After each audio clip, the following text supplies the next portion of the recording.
Good evening sir. Good evening बेटा। Good evening sir. Good evening sir. Good evening बेटा।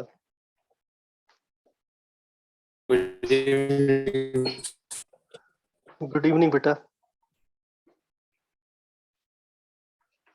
M gas है,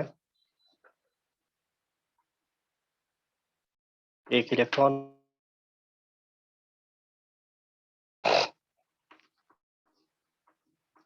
gaseous cation, energy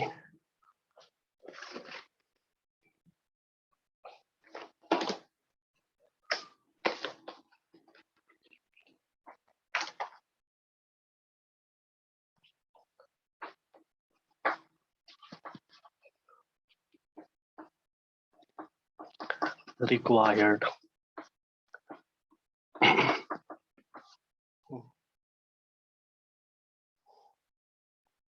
सुनेंगे सब लोग। बेटा, किसी एलिमेंट के एक आइसोलेटेड गैसियस एटम के वैलेंस शेल से एक इलेक्ट्रॉन रिमूव करके उसे गैसियस कैटायन में कन्वर्ट करने के लिए जो हीट एनर्जी रिक्वायर्ड होती है, उस हीट एनर्जी को उस एलिमेंट की आयोनाइजेशन एनर्जी या आयोनाइजेशन एंथैल्पी कहते हैं। यानी कि यह एक एंडोथर्मिक प्रोसेस होता है। इसका वैल्यू पॉजिटिव होता है क्योंकि हम जानते हैं कि किसी भी एटम के आउटर मोस्ट सेल में प्रेजेंट इलेक्ट्रॉन उसके न्यूक्लियस के साथ बॉन्डेड रहते हैं। यानी कि किसी एटम के आउटर मोस्ट सेल से एक इलेक्ट्रॉन को रिमूव करने के लिए हमको इस बॉन्ड को ब्रेक करना पड़ता है, और बॉन्ड को ब्रेक करने के लिए हमेशा एनर्जी रिक्वायर्ड होती है। ठीक है। अच्छा, यहां पर आपको बोला गया है कि गैसियस स्टेट में, तो गैसियस स्टेट में इसका मतलब क्या हुआ? आइसोलेटेड गैसियस एटम का मतलब क्या हुआ? जैसे मान लेते हैं कि यह बेटा सोडियम का एक टुकड़ा है, तो इसमें मेरी आवाज प्रॉपर सबको आ रही है? Yes sir. Yes sir. Yes sir. हाँ, मान लेते हैं कि यह सोडियम मेटल का एक टुकड़ा है। तो आप लोग तो जानते हो कि सोडियम तो सॉलिड होता है, यानी कि इसमें सोडियम के बहुत सारे एटम होते हैं। तो हम करते क्या है कि पहले इसको हीट करते हैं। इसको हीट करेंगे तो यह गैसियस स्टेट में कन्वर्ट हो जाएगा। ठीक है, यह गैसियस स्टेट में कन्वर्ट हो जाएगा, यानी कि ये गैसियस स्टेट में कन्वर्ट हो गए। अब हमें पता है कि गैसियस स्टेट में, किसी भी सब्सटेंस के गैसियस स्टेट में उसके पार्टिकल्स के बीच वीकेस्ट अट्रैक्टिव फोर्स होता है। तो हम करते क्या है कि इसमें से एक गैसियस सोडियम एटम को बाहर निकाल लेते हैं, और उसके रिमूव करने के लिए रिक्वायर्ड होती है। उस रिक्वायर्ड एनर्जी को ही सोडियम की आयोनाइजेशन कहते हैं। तो आयोनाइजेशन एनर्जी या आयोनाइजेशन एंथैल्पी का मतलब समझ में आ गया सारे बच्चों को? Yes yes sir. Sir. Okay, note करिए बेटा, लिखिए the amount of energy, the amount of heat energy required to remove one electron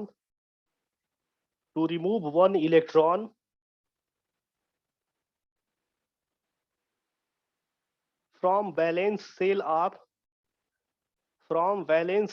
of an isolated gaseous atom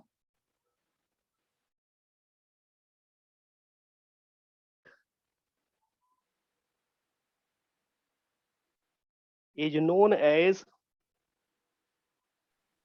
isolated के बाद क्या है?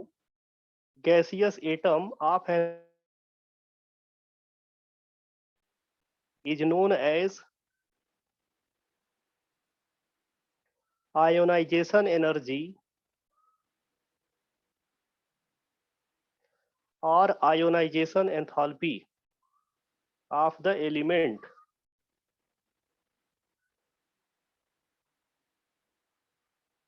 full stop, it is always endothermic.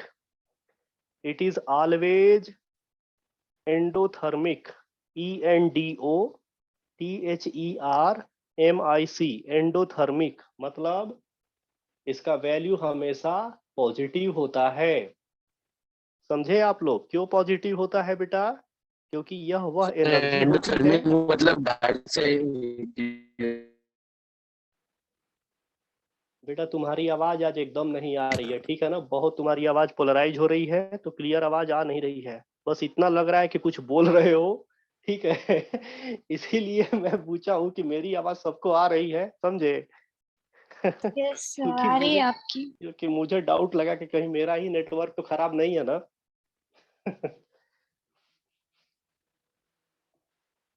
तो एक काम करिए, सभी लोग इस इक्वेशन को नोट कर लीजिए और इसके बाद लिखिए, हेडिंग है successive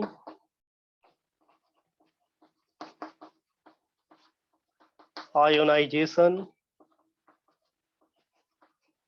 energy, successive ionization energy, successive ionization energy. तेजी में नोट करिए।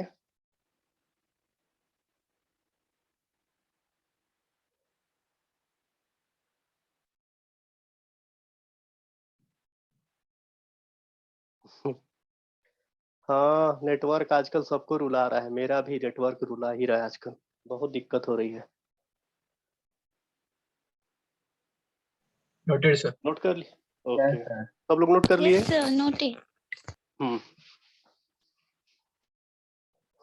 अब बेटा लिखेंगे आप लोग फर्स्ट पॉइंट। हेडिंग है फर्स्ट आयोनाइजेशन एनर्जी, या एंथैल्पी भी लिख सकते हैं। फर्स्ट आयोनाइजेशन एनर्जी है। लिखिए, बतलाता हूँ। -1 इलेक्ट्रॉन, ये हो गया M प्लस गैसियस स्टेट। अच्छा, delta H equal to delta IH या डेल्टा IH1। क्लियर दिख रहा है ना सबको? Sir yes IH sir. हाँ, पूछो बेटा, क्या I- पूछ रहे थे?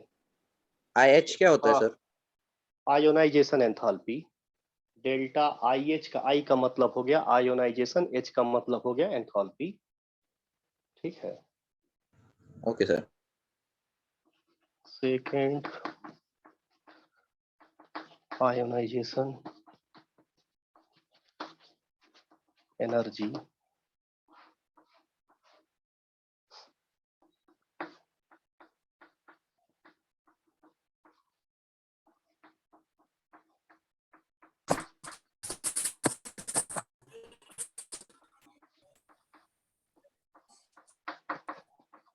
To.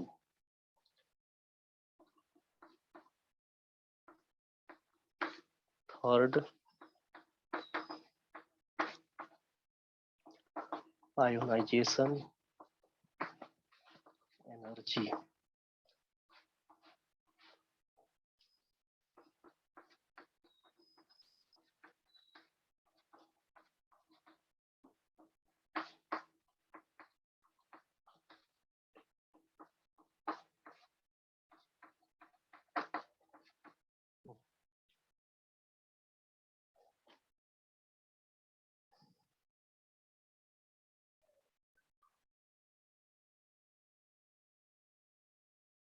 Noted? Yes sir. Yes, sir. 1 minute sir।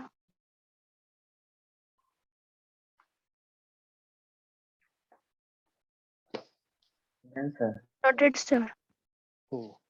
अच्छा बेटा सुनिए, किसी एलिमेंट के एक आइसोलेटेड गैसियस एटम, यानी किसी एलिमेंट के एक गैसियस एटम के वैलेंस शेल से एक इलेक्ट्रॉन रिमूव करके उसको गैसियस कैटायन में कन्वर्ट करने के लिए जो हीट एनर्जी रिक्वायर्ड होती है, उस हीट एनर्जी को उस एलिमेंट की फर्स्ट आयोनाइजेशन एनर्जी या सिंपली आयोनाइजेशन एनर्जी कहते हैं।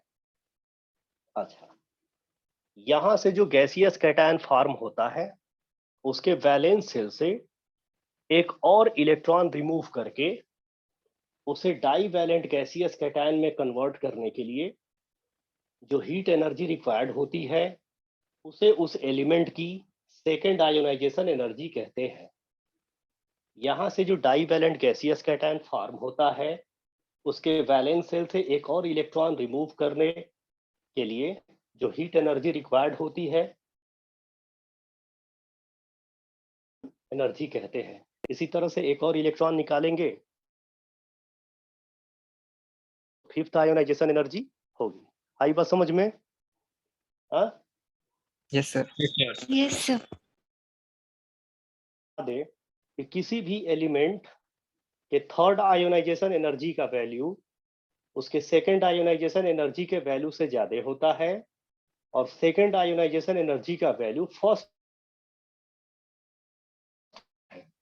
इसका रीजन यह है कि आप जानते हैं कि किसी भी एटम के कैटायन में जो इलेक्ट्रॉन्स होते हैं वह न्यूट्रल एटम के कंपैरिजन में मोर स्ट्रांगली न्यूक्लियस के साथ अटैच्ड रहते हैं। यानी कि इसमें वैलेंस इलेक्ट्रॉन न्यूक्लियस के साथ इसके कंपैरिजन में स्ट्रांगली बॉन्डेड रहते हैं और स्ट्रांगली बॉन्डेड इलेक्ट्रॉन को रिक्वायर्ड होती है ना? और आप जानते हैं बेटा कि जिस कैटायन के ऊपर जितना ही ज्यादा पॉजिटिव चार्ज होता है उसके इलेक्ट्रॉन उसके न्यूक्लियस के साथ उतने ही स्ट्रांगली बॉन्डेड रहते हैं, उतने ही स्ट्रांगली बॉन्डेड रहते हैं। यानी इसके जो इलेक्ट्रॉन होते हैं वो इसके कंपैरिजन में स्ट्रांगली बॉन्डेड रहते हैं और इसके जो इलेक्ट्रॉन होते हैं वो इसके कंपैरिजन में स्ट्रांगली बॉन्डेड रहते हैं। और आपको पता है कि स्ट्रांगली बॉन्डेड इलेक्ट्रॉन को रिमूव करने के लिए मोर हीट एनर्जी रिक्वायर्ड होती है, मोर आयोनाइजेशन एनर्जी रिक्वायर्ड होती है। क्या मेरी बात समझ में आ रही है आप लोग को? Yes, sir. Yes sir. Yes sir. नीचे लिखिए, लिखिए successive ionization energy, successive ionization energy of an element decreases as delta IH3 third ionization energy का वैल्यू सेकंड से ज्यादा होता है और सेकंड आयोनाइजेशन एनर्जी का वैल्यू फर्स्ट से ज्यादा होता है।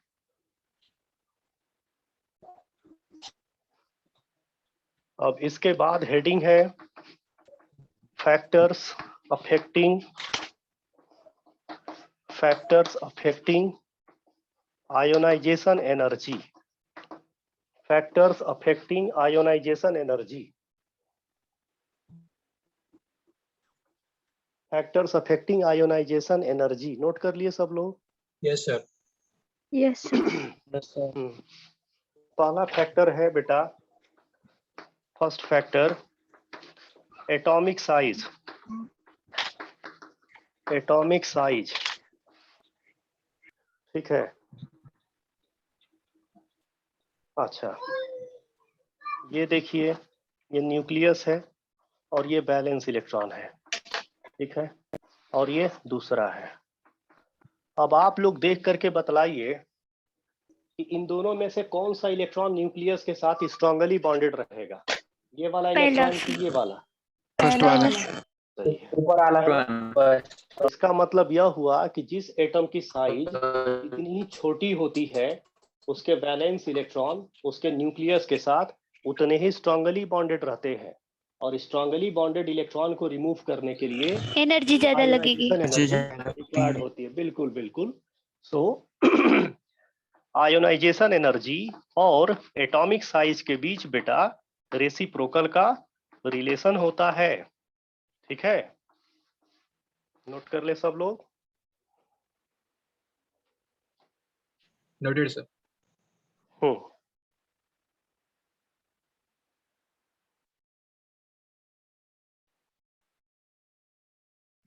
दूसरा factor, second, screening effect. Screening effect तो आपको पता है कि स्क्रीनिंग इफेक्ट जितना ही ज्यादा होता है, वैलेंस इलेक्ट्रॉन न्यूक्लियस के साथ उतना ही वीकली बॉन्डेड रहते हैं, और इलेक्ट्रॉन न्यूक्लियस के साथ जितना ही वीकली बॉन्डेड रहते हैं, उनको रिमूव करने के लिए उतनी ही कम आयोनाइजेशन एनर्जी रिक्वायर्ड होती है।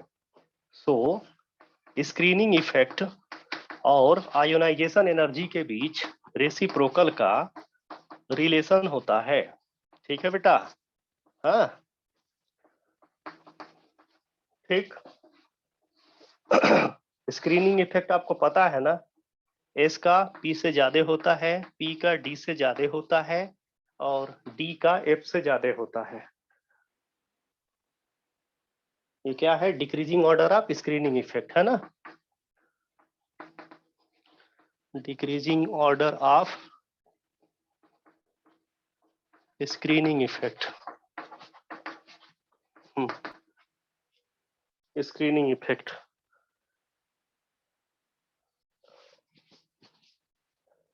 अगला है third factor, nuclear charge. Nuclear charge तो बेटा न्यूक्लियर चार्ज बढ़ता है तो न्यूक्लियस और वैलेंस इलेक्ट्रॉन्स के बीच का अट्रैक्टिव फोर्स बढ़ता है, और अट्रैक्टिव फोर्स बढ़ता है तो इलेक्ट्रॉन को रिमूव करने के लिए मोर आयोनाइजेशन एनर्जी रिक्वायर्ड होती है। तो न्यूक्लियर चार्ज और आयोनाइजेशन एनर्जी के बीच प्रोपोर्शनल का रिलेशन होता है। समझे? हाँ, बात समझ में आ रही है सबको? Yes sir. हाँ, सब्जेक्ट को सीखना है, याद नहीं करना है। Ionization energy is directly proportional to nuclear charge, है ना? न्यूक्लियर चार्ज बढ़ेगा बेटा, ये न्यूक्लियस हो गया। सपोज करिए कि यहाँ पे +1 चार्ज है और यहाँ पर एक इलेक्ट्रॉन है, और ये दूसरा न्यूक्लियस है जिसके ऊपर सपोज करिए कि +5 चार्ज है ना? और यहीं पर इलेक्ट्रॉन है। तो आप ही बतलाइए कि इनमें से कौन सा न्यूक्लियस बैलेंस इलेक्ट्रॉन को अपने साथ स्ट्रांगली अट्रैक्ट करेगा अपनी तरफ? फर्स्ट वाला, है ना? सेकंड वाला सर।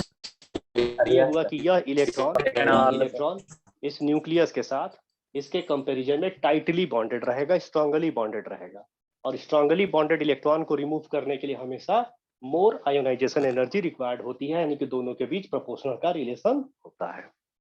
ठीक sir please Yes. Explain again. हाँ, सर एक्सप्लेन कीजिए, मैं डिस्कनेक्ट हो गया था। लो इधर लाइट चला गया। क्या एक्सप्लेन करूं, कुछ दिख रहा है?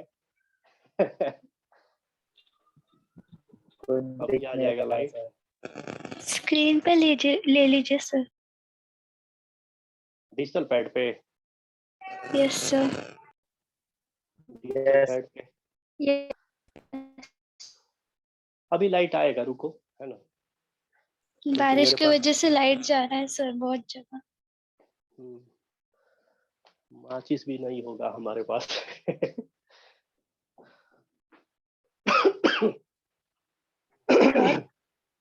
बोलो बेटा। सर मुझे ये पूछना था कि अभी करंट के साथ साथ ना पीछे का कैसे रिवाइज करना है, थोड़ा बताएंगे क्या? हाँ, सबसे ज्यादा टाइम आप करंट को दीजिए, और sir. 1 घंटे तीनों सब्जेक्ट में, फिजिक्स के लिए 1 घंटा, 1 घंटा मैथ के लिए, 1 घंटा केमिस्ट्री के लिए, पीछे के लिए दीजिए। अच्छा। हाँ, और बतला दूं, सबकी कैपेसिटी अलग अलग होती है। तो जैसे मान लेते हैं कि करंट चैप्टर आपका स्ट्रांग है और पीछे का चैप्टर आपके लिए डिफिकल्ट है, ठीक है? तो थोड़ा Yes, sir. टाइम आगे पीछे कर लीजिए, मतलब इसको घटा दीजिए, उसको बढ़ा दीजिए, है हाँ ना? सर। फाइनली टेस्ट में अच्छा नंबर लाना है ना बेटा। तो इस तरह से खुद से नाप तोल करके टाइम आगे पीछे किया जाता है ना? क्योंकि सर अभी ये वाला जो चैप्टर है इसमें कॉन्सेप्ट्स तो समझ में आते हैं और ये है कि थोड़ा याद ही रहना चाहिए, पर पीछे के जो तो चैप्टर है उसमें न्यूमेरिकल्स थोड़े अच्छे खासे आने चाहिए। अच्छा, बिल्कुल, बहुत न्यूमेरिकल्स है, उससे न्यूमेरिकल ही पूछा जाता है। हाँ इसमें सर। भी न्यूमेरिकल है। हाँ, अभी तो न्यूमेरिकल वाला शुरू हुआ है अभी टॉपिक। ये आयोनाइजेशन एनर्जी में बहुत कॉन्सेप्चुअल और न्यूमेरिकल्स है, हर तरह के क्वेश्चन है इसमें। इसके बाद आएगा इलेक्ट्रोनिगेटिविटी, इलेक्ट्रॉन गेन एंथैल्पी आएगा, जिसे इलेक्ट्रॉन एफिनिटी भी बोलते हैं। और कब आयोनाइजेशन एनर्जी को हम आयोनाइजेशन एंथैल्पी बोलेंगे और कब नहीं बोलेंगे, ये भी आपको बतलाया जाएगा। फिर बहुत कुछ एप्लीकेशन है इसका। लेकिन एक बात है कि एक बार आपको डेप्थ ये और केमिकल बॉन्डिंग पढ़ा देने के बाद इनऑर्गेनिक में आपको ज़्यादा दिक्कत नहीं होगी, काफ़ी स्मूथली आपको इनऑर्गेनिक समझ में आएगा और क्वेश्चंस भी बनेगा। सर एनर्जी और एंथैल्पी अलग अलग होते हैं क्या? नहीं, एक्चुअली हीट एनर्जी को देखो, अगर प्रेशर कांस्टेंट होता है ना, प्रेशर कांस्टेंट होता है, प्रेशर कांस्टेंट होता है, यानी कि अगर कोई प्रोसेस कांस्टेंट प्रेशर पे प्रोसीड किया जाता है, तब उस प्रोसेस के दौरान जो भी एनर्जी चेंज होता है, ठीक है, उसे हम उस प्रोसेस की एंथैल्पी कहते हैं, एंथैल्पी कहते हैं। अगर जनरल वे में बोले तो हीट एनर्जी को एंथैल्पी कहते हैं। तो यहाँ पर हीट एनर्जी की ही बात हो रही है, इसीलिए आयोनाइजेशन एनर्जी को आयोनाइजेशन एंथैल्पी भी कहते हैं। बाकी दोनों में थोड़ा सा डिफरेंस होता है। वो क्या डिफरेंस होता है, या इसको और इलेक्ट्रॉन एफिनिटी दोनों को जब मैं इलेक्ट्रॉन एफिनिटी पढ़ा लूंगा तो फिर नोट करके और दोनों का डिफरेंस आपको बतलाऊंगा। सर ये चैप्टर कब तक खत्म होगा? देखो, कुछ कह नहीं सकते, तुम्हारी स्पीड पर डिपेंड करता है ना? पहले ओके से तो सर। तुम लोग का स्पीड, पहले से तो तुम लोग का स्पीड बढ़ा ही है ना? Yes sir. बहुत बड़ा है तुम लोग का स्पीड, पहले से अच्छे हो गए हो, समझ भी रहे हो तेजी में, मार्क्स भी ठीक ला रहे हो।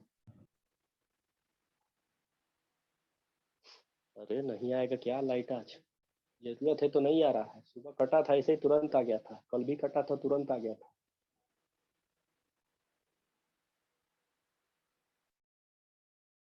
कैंडल भी नहीं होगा। सर आप तब तक कुछ रैपिड क्वेश्चन पूछ लो सर। क्या करें? सर तब तक कुछ क्वेश्चंस पूछ लो सर, ऐसे ओरल क्वेश्चंस कुछ। तो दिखना चाहिए ना जी, एक्सप्लेन करूंगा ना बोर्ड पे, अगर मान लो कोई गलत बोलेगा तो। चलो ठीक है, पूछता हूँ। हाँ सब्जेक्टिव ही पूछता हूँ। लेंथेनाइड कॉन्ट्रैक्शन क्या होता है बतलाओ तो, कौन बतलाएगा?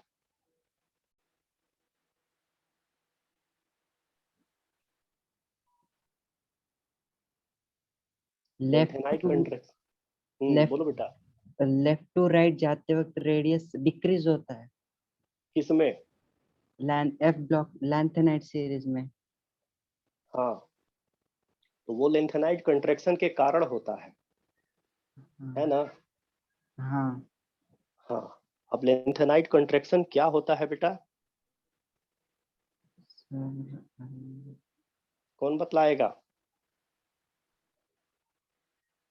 4f इलेक्ट्रॉन्स का शील्डिंग इफेक्ट पुअरेस्ट होता है, यानी कि बहुत ही पुअर होता है। बहुत ही पुअर होने के कारण लेंथेनाइड्स का एटॉमिक नंबर बढ़ने के साथ ही साथ उनके न्यूक्लियर चार्ज में जो इंक्रीज होता है, उस इंक्रीज को ये 4f इलेक्ट्रॉन्स इफेक्टिवली शील्ड नहीं कर पाते हैं, जिससे कि लेंथेनाइड का एटॉमिक नंबर बढ़ने के साथ ही साथ उनका जो पॉजिटिवली चार्ज्ड न्यूक्लियस होता है, वह उनके बैलेंस इलेक्ट्रॉन्स को अपनी तरफ स्ट्रांगली अट्रैक्ट कर लेता है, जिसके कारण उनकी साइज कंट्रैक्ट होकर के छोटी हो जाती है। 4f इलेक्ट्रॉन्स का म्यूचुअल शील्डिंग इफेक्ट पुअर होने के कारण लेंथेनाइड के एटॉमिक नंबर बढ़ने के साथ ही साथ उनके एटॉमिक रेडियस में जो कंट्रैक्शन होता है, उस कंट्रैक्शन को ही हम लेंथेनाइड कंट्रैक्शन कहते हैं। आपने देखा होगा कहीं कहीं पर बुक में लिखा होता है, due to poor shielding effect of 4f, को पूरा बस एक तो पुअर कंट्रैक्शन कहा जाता है। F14 इलेक्ट्रॉन्स को ही, या 5f इलेक्ट्रॉन्स को, 14 क्यों, 5f इलेक्ट्रॉन्स को ही एक्टिनाइड कंट्रैक्शन कहा जाता है। बस एक लाइन में समझ में आ गया हाँ है ना? Sir. Yes, over sir. Shielding effect of 4f14 electron, So, 4f electrons को lanthanide contraction, poor shielding effect of 5f electrons को एक्टिनाइड कंट्रैक्शन, है ना? यही है। yes, sir. Yes sir. अच्छा ये बतलाओ, एस और पी ब्लॉक में किसी एक पर्टिकुलर पीरियड में जब हम लेफ्ट टू राइट जाते हैं तो एटॉमिक रेडियस बढ़ती है कि घटती है? डिक्रीज होता है। Decrease होती है. इंक्रीज होता है। और डाउन द ग्रुप जाते हैं तो Decrease होते हैं। Increase होती है. इंक्रीज होता है। ब्लॉक में क्या होता है अगर हम पीरियड में लेफ्ट टू राइट जाते हैं तो? डी ब्लॉक में ग्रुप में क्या? हाँ बोलो कौन सा ब्लॉक सर? पी या डी ब्लॉक सर। में D D D D block. Sir sir 7 तक इंक्रीज होता है, फिर 11 तक कांस्टेंट रहता है, फिर इंक्रीज होता है. इंक्रीज होता है। बिल्कुल सही बोल रहे हो भाई। अच्छा ग्रुप में बतलाओ, डी ब्लॉक के ग्रुप में किस तरह का चेंज होता है? थर्ड ग्रुप में तक बतलाओ। कांस्टेंट ग्रुप में सर ग्रेजुअली इंक्रीज होता है, तक बाकी इंक्रीज फोर्थ होता के है, फिर बाद से कांस्टेंट रहता है. फर्स्ट और सेकंड से के आगे कांस्टेंट रहता है। थर्ड ग्रुप में इंक्रीज होता है, बाकी अदर ग्रुप में सेकंड तक बढ़ता है, उसके इंक्रीज बाद होता है, फिर कांस्टेंट कांस्टेंट. जाता है। बिल्कुल सही है। एफ ब्लॉक में क्या होता है? एफ ब्लॉक में डिक्रीज होता है। डिक्रीज होता है सर. बिल्कुल सही, बिल्कुल सही। एकदम सही आंसर दे रहे हो। सर आप पढ़ाते हो तब भी समझ में आ जाता है, इसलिए याद हो जाता है, ज्यादा कुछ करने की जरूरत नहीं पड़ती है. आज लगता है नसीब में पढ़ना नहीं है, नुकसान हो गया हम लोग का आज। सर आप एक्स्ट्रा लेक्चर ले आगे लीजिए। आगे आगे आगे आगे आगे चलो, जरूरत नहीं पड़ेगी। चलो, है ना? यहाँ तक नोट कर लिए हो तुम लोग? Yes sir. Yes sir. अब लिखो, थोड़ा बढ़ा जाए, गर्मी हो गई। अगला फैक्टर है पिनेट्रेशन इफेक्ट। पिनेट्रेशन इफेक्ट,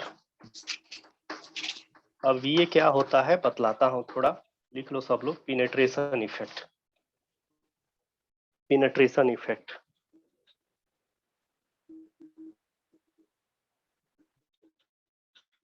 हो गया बेटा? Yes sir. अच्छा ये देखिए, यह न्यूक्लियस है और यहाँ पे मान लेते हैं कि यह 4s इलेक्ट्रॉन है, इसके बाद ये 4p इलेक्ट्रॉन है, फिर ये 4d इलेक्ट्रॉन है, और फिर ये 4f इलेक्ट्रॉन्स है। हाँ? ये फोर्थ सेल में present different types of electrons है। आपको पता है कि ये सारे इलेक्ट्रॉन इस न्यूक्लियस के साथ इलेक्ट्रोस्टैटिक फोर्स ऑफ अट्रैक्शन के थ्रू बॉन्डेड रहते हैं। सही बात है ना? हाँ यस सर। अब ये बतलाइए आप लोग, डिस्टेंस देख करके बतलाइए बेटा, डिस्टेंस देख करके बतलाइए। इनके बीच की डिस्टेंस इतनी है, इसकी इतनी है, इसकी उससे भी ज्यादा है, हाथ से बतलाना पॉसिबल नहीं है, इसकी डिस्टेंस इतनी ज्यादा है।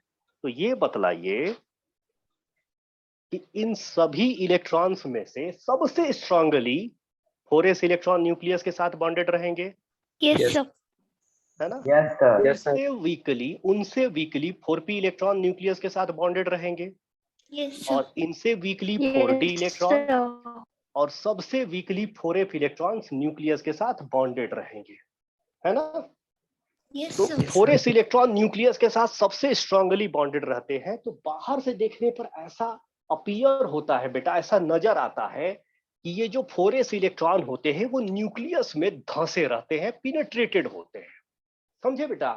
हाँ, यस सर। इनसे कम 4p इलेक्ट्रॉन पिनेट्रेटेड होते हैं, इनसे कम 4d इलेक्ट्रॉन पिनेट्रेटेड होते हैं, और सबसे कम 4f इलेक्ट्रॉन पिनेट्रेटेड होते हैं। The same effect is called penetration effect. अब बेटा जो पिनेट्रेटेड रहेगा, उस सबसेल से इलेक्ट्रॉन को रिमूव करने के लिए उतनी ही ज्यादा आयोनाइजेशन एनर्जी रिक्वायर्ड होगी ना? Yes sir. हाँ, यस सर। है ना? ठीक है, तो जिस ऑर्बिटल का पिनेट्रेशन इफेक्ट जितना ही ज्यादा होता है, उससे इलेक्ट्रॉन को रिमूव करने के लिए उतनी ही ज्यादा आयोनाइजेशन एनर्जी रिक्वायर्ड होती है। तो ये हो गया 4s is greater than 4p is greater than 4d is greater than 4f। ये हो गया decreasing order of penetration effect. Decreasing order of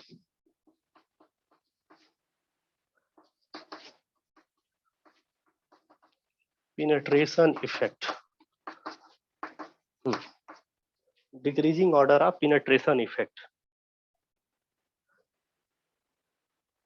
Noted? Yes, sir. Yes अब लिखिए ionization enthalpy is directly proportional to penetration effect of orbital. Penetration effect of orbital, यानी जिस orbital से हम electron को रिमूव करते हैं उसका पिनेट्रेशन इफेक्ट जितना ही ज्यादा होता है, आयोनाइजेशन एनर्जी भी उतनी ही ज्यादा होती है। और इसके बाद लास्ट फैक्टर, सब लोग नोट कर लिए इसको? Yes, sir. Yes sir. Last factor है electronic configuration of the subshell. Electronic configuration of the subcell from which electron is removed. Electron is removed. Electron is removed. ये fifth factor है क्या? हाँ, last factor है, जो भी हो number आप देख लीजिए, फिफ्थ ही है। हो गया सबका? Yes sir. Yes sir. Yes sir. अच्छा अच्छा, जरा ध्यान से सोचिए, ये न्यूक्लियस हो गया है, ठीक है, और यहाँ पर एनपी ले लीजिए, ये एनपी है, और यहाँ पे 5 कॉन्फ़िगरेशन है, और दूसरे केस में ये न्यूक्लियस है और यहीं पर NP6 है। अब बतलाइए बेटा, NP6 ये P6 ज्यादा स्टेबल है कि P5? P6। P6 ज्यादा स्टेबल है ना? इसका मतलब यह हुआ कि इससे इलेक्ट्रॉन को रिमूव करने के लिए ज्यादा आयोनाइजेशन एनर्जी रिक्वायर्ड होगी, है ना? Yes, yes sir. सर। हाँ, क्योंकि जब हम लोग इसमें से एक इलेक्ट्रॉन निकाल देंगे बेटा, तो ये स्टेबल से अनस्टेबल हो रहा है। तो कौन अनस्टेबल होना चाहेगा जी? जाहिर सी बात है, स्टेबल को अनस्टेबल करेंगे तो हमको एनर्जी खर्च करनी पड़ेगी, ताकत देना पड़ेगा, है ना? हाँ, ठीक है। Yes, sir. तो किसी एलिमेंट की आयोनाइजेशन एनर्जी का वैल्यू उस सबसेल के इलेक्ट्रॉनिक कॉन्फ़िगरेशन पर भी डिपेंड करता है जिससे इलेक्ट्रॉन को रिमूव किया जाता है। अगर उस सबसेल का कॉन्फ़िगरेशन बेटा हाफ फील्ड या फुल फील्ड होता है, तो ऐसे में आयोनाइजेशन एनर्जी का वैल्यू बढ़ जाता है। जितने भी एक्सेप्शनल हमको ऑर्डर देखने को मिलते हैं आयोनाइजेशन एनर्जी के, उन सब के पीछे यही कॉन्फ़िगरेशन रिस्पॉन्सिबल होता है, ठीक ना? Yes sir. तो नोट कीजिए, ऐसे लिखिए, ionization energy is directly proportional to stability of the subcell from which electron is removed.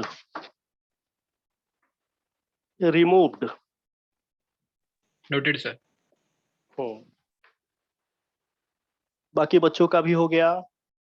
Yes sir. नीचे लिखिए इसको, D5 is less than P3 is less than D10 is less than P6। ये है बेटा increasing order of stability, increasing order of stability.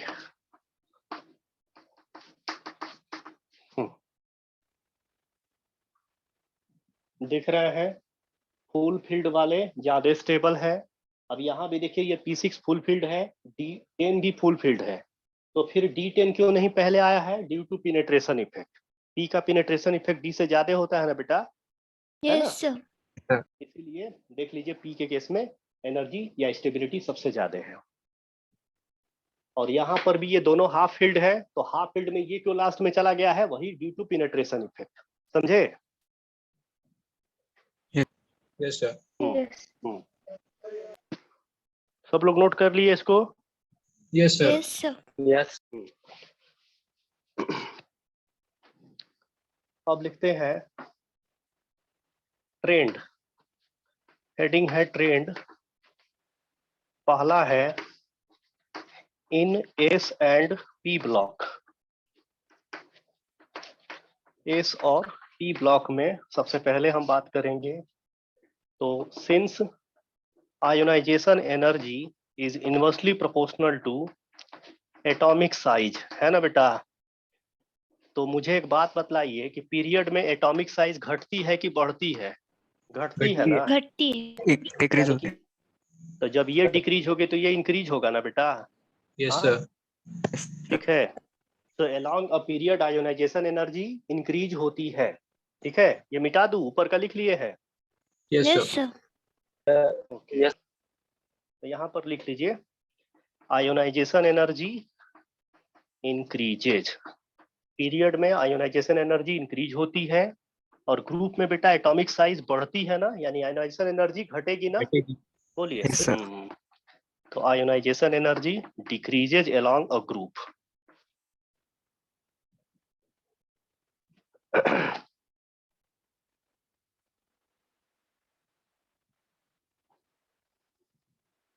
Noted sir. अच्छा, अब लिखते हैं, मिटा दो इसको। Yes Yes. Sir.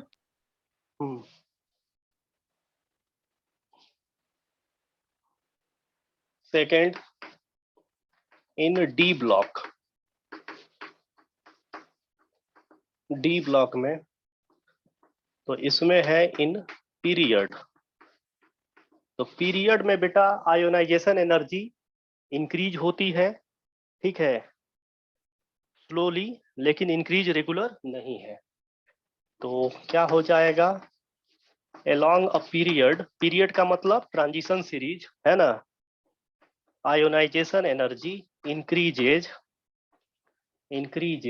Slowly, slowly धीरे धीरे बढ़ता है, but increase is not regular, है? मतलब ऐसा भी नहीं है कि रेगुलरली इंक्रीज होगा, कहीं कहीं पे ये ऑर्डर टूटता भी है।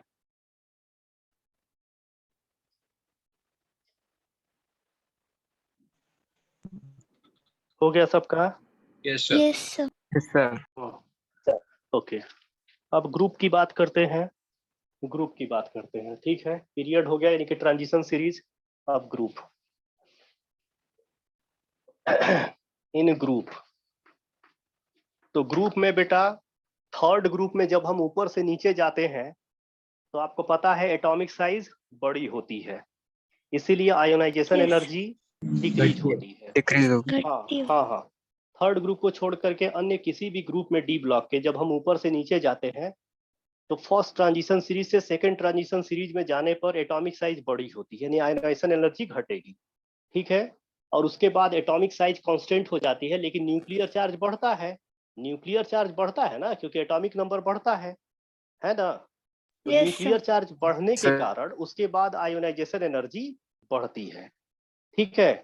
तो फर्स्ट ट्रांजिशन सीरीज से सेकंड ट्रांजिशन सीरीज में जाने पर आयोनाइजेशन एनर्जी डिक्रीज होती है और उसके बाद आयोनाइजेशन एनर्जी इंक्रीज होती है, ठीक। नोट करवा दे इसको। Yes sir. Yes, sir. लिखिए,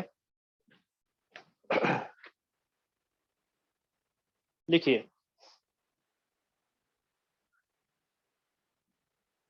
In third group, as we go down the group,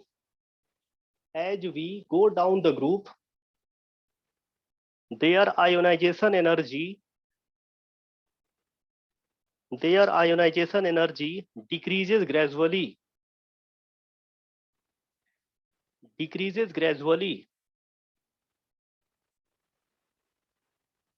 Full stop. Except third group,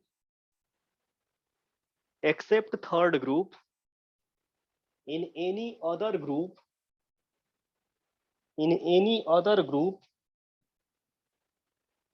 as we go down the group,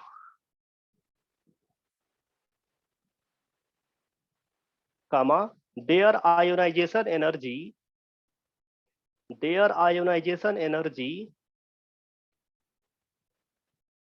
increases from, their ionization energy decreases from the elements of first transition series,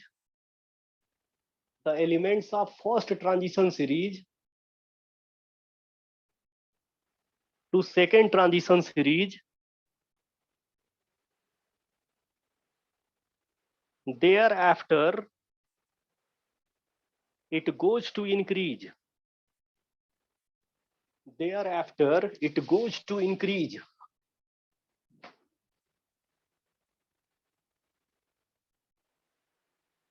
हो गया? Yes, sir. अच्छा, Yes. Yes. Sir, there ये है thereafter it goes to increase. Ionization enthalpy, first ionization enthalpy है in kilojoule पर मोल है transition metal का. ठीक है, डेटा ही आपको यहाँ पे मैं नोट करवा दे रहा हूँ. थर्ड ग्रुप है बेटा, थर्ड ग्रुप में स्कैंडियम आता है 631, इसके बाद यूटेरियम है 616, इसके बाद लेंथेनम है 541. देख सकते हैं सभी लोग. फोर्थ ग्रुप है टाइटेनियम है 656, जिरकोनियम है 674, हाफनियम है 760. इसके बाद फिफ्थ ग्रुप वेनेडियम है 650, नियोबियम है 664, टेंटलम है 760. ये देखिए दोनों की आयनेशन एंथैल्पी सेम है ना. सिक्स्थ ग्रुप क्रोमियम है 652, मॉलिब्डेनम है 685, टंगस्टन है, W है टंगस्टन का सिंबल 770. सेवेंथ ग्रुप मैग्नीज है 717, टेक्नीशियम है 702, रेनियम है Re 759. एट्थ ग्रुप आयरन है 762, र्यूथेनियम है 711, ऑस्मियम है 840. देख रहे हो? Yes, sir. है ना? ठीक, इतना लिख लिए सब लोग. Yes, sir. इधर लेफ्ट हैंड साइड का मिटा दे. Yes, sir. हाँ सर. चलो लिख लो. अब नाइन्थ ग्रुप बेटा, नाइन्थ है कोबाल्ट 758, रोडियम RH है 720, iridium 900. Tenth group nickel 737, palladium 804, platinum 870. 11th group copper 745, silver 731, gold 889, 12th group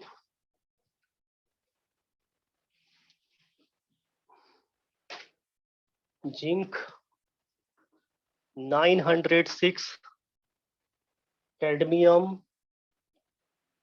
876, mercury 1007। देख लो सबसे ज्यादा आयोनाइजेशन एंथैल्पी किसकी है? मरकरी मरकरी की है। मर्क्यूरी की उसके बाद दूसरे नंबर पे मरकरी। जिंक है, उसके बाद दूसरे नंबर पे जिंक है, तीसरे नंबर पे इरिडियम है ना। हाफनियम और टेंटेरम की आयोनाइजेशन एनर्जी सेम होती है, ठीक है। हाँ, यस सर। तो इस तरह से अगर कुछ कॉमन आपको दिखे तो अंडरलाइन कर लेना है पढ़ते टाइम, क्योंकि इनसे क्वेश्चन आता है। सब लोग नोट कर लिए? Yes sir. अच्छा, यस सर अब लिखिए in F block, in third है ना, एफ ब्लॉक। तो बेटा एफ ब्लॉक में जब हम लेफ्ट टू राइट जाते हैं तो आयोनाइजेशन एनर्जी इंक्रीज होती है लेकिन स्लोली, ठीक है। तो लिख लेना है along an inner transition series, है ना। इनर ट्रांजिशन सीरीज का मतलब लेंथेनाइट सीरीज या actinide series. Along an inner transition series ionization enthalpy increases slowly, ठीक है। आई बात समझ में? Yes Yes. सर। अब हेडिंग है some exceptions, some exceptions.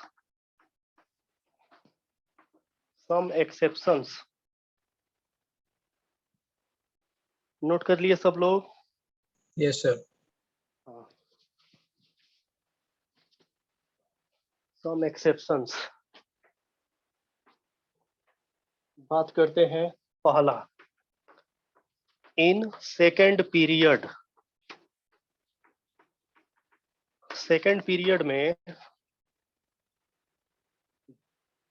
Beryllium की आयोनाइजेशन एंथैल्पी बोरॉन से ज्यादा होती है। Ionisation enthalpy of beryllium is greater then ionisation enthalpy of boron, है ना। जबकि अकॉर्डिंग टू नॉर्मल ट्रेंड ज्यादा होना चाहिए, क्योंकि पीरियड में लेफ्ट टू राइट जाने पर आयोनाइजेशन एनर्जी इंक्रीज होती है, ठीक है बेटा। यस हाँ, सर। Yes, sir. अच्छा, यस सर। हाँ। सिमिलरली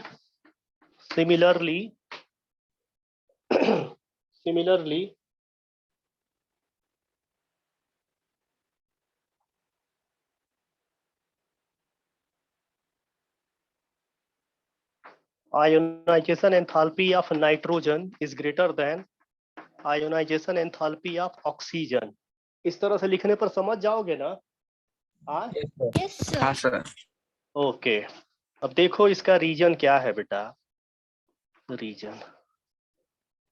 रीजन है, यहां से देखिए बेरिलियम का 4 होता है ना, 4 होता है तो ये हो गया 1s2 2s2, यहां से इलेक्ट्रॉन रिमूव करेंगे। हाँ, और बोरॉन का 5 होता है, ये हो गया 1s2 2s2 2p1। अब बतलाइए बेटा, इससे इलेक्ट्रॉन को रिमूव करने के लिए ज्यादा एनर्जी लगेगी कि इससे? So, इससे लगेगी। beryllium से हाँ, क्योंकि ये बेरिलियम फुल, से ज्यादा लगे। ये देखो फुल फील्ड है, और Yes, ये ना तो फुल फील्ड है ना ही हाफ फील्ड है। दूसरा, इसका पिनेट्रेशन इफेक्ट भी इससे ज्यादा होता है। इसीलिए बेटा इससे इलेक्ट्रॉन को रिमूव करने के लिए ज्यादा आयोनाइजेशन एनर्जी रिक्वायर्ड होती है, और बेरिलियम की आयोनाइजेशन एनर्जी बोरॉन से ज्यादा हो जाती है, ठीक है। तो इसका रीजन क्या है बेटा?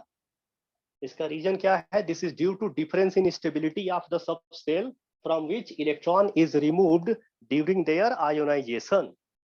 आई बात समझ में? Yes sir. Yes sir. Sir statement एक बार रिपीट कीजिए।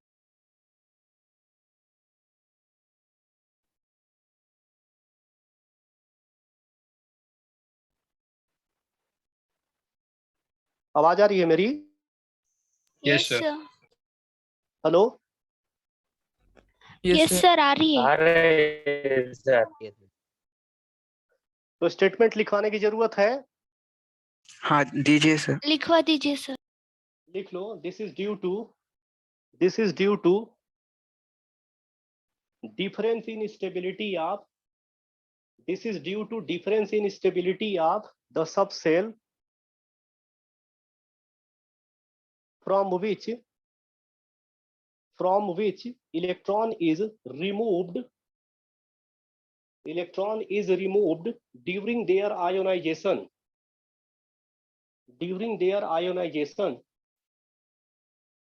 सर इलेक्ट्रॉन के बाद रिपीट कीजिए। electron is removed during their ionization।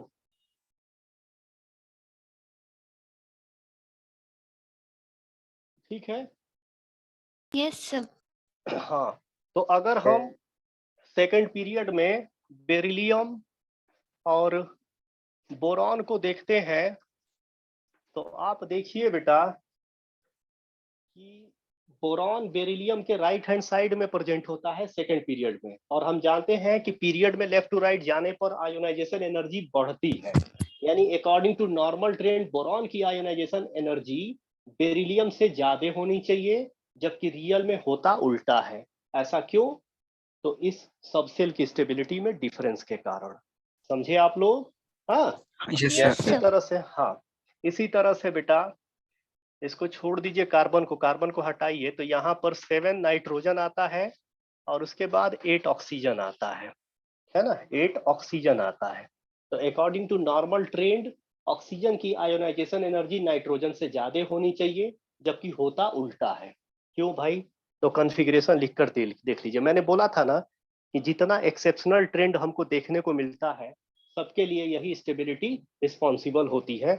तो नाइट्रोजन का 7 होता है, ये हो जाएगा 1s2 2s2 2p3, हाँ, और ऑक्सीजन का 8 होता है, ये हो गया 1s2 2s2 2p4। अब बतलाओ ये ज्यादा स्टेबल है कि ये स्टेबल है? नाइट्रोजन। स्टेबल, और ये हो गया अनस्टेबल। इसीलिए यहाँ पे ट्रेंड उल्टा हो जाता है।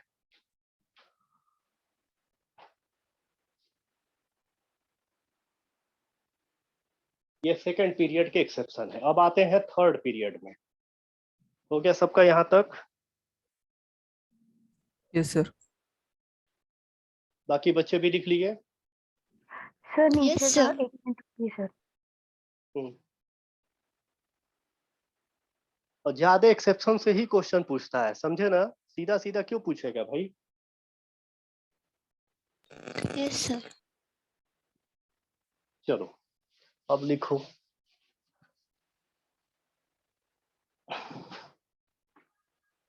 Second point, third period. In third period में मैग्नीशियम की आयोनाइजेशन एंथैल्पी एल्यूमिनियम से ज्यादा होती है। ठीक है, ज्यादा होती है। इसी तरह से सिमिलरली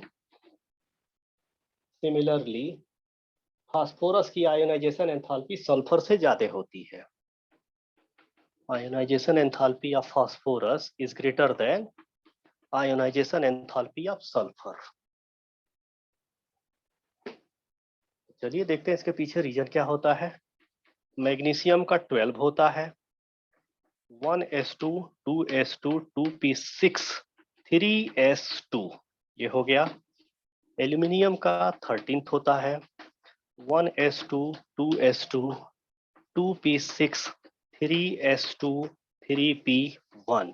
अब बोलिए कौन ज्यादा स्टेबल है, 3s2 की 3p1? मैग्नीशियम। Magnesium. ये ज्यादा स्टेबल है। ठीक है, तो ये हो गया स्टेबल और ये हो गया अनस्टेबल, है ना? इसी तरह से यहाँ पर लिख लिया जाए तो फास्फोरस का 50s2 2p6 3s2 3p3 और सल्फर का 16 होता है 1s2 2s2 2p6 3s2 3p4। ये ज्यादा स्टेबल है ना? हाँ, यस सर। स्टेबल। और ये हो गया अनस्टेबल, स्टेबल अनस्टेबल।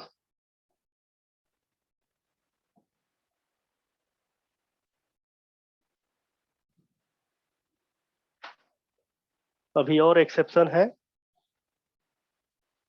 जो कल लिख करके दूंगा मैं, ठीक है ना? और उसके बाद एप्लीकेशन ऑफ आयोनाइजेशन एंथैल्पी, क्या क्या एप्लीकेशन इसका है वो आप सीखेंगे, फिर क्वेश्चंस करेंगे। Yes sir. एंड कर दूं? Thank you Yes, sir. sir. Sir रुकिए थैंक यू रुकिए, सर। स्क्रीनशॉट ले लो बेटा।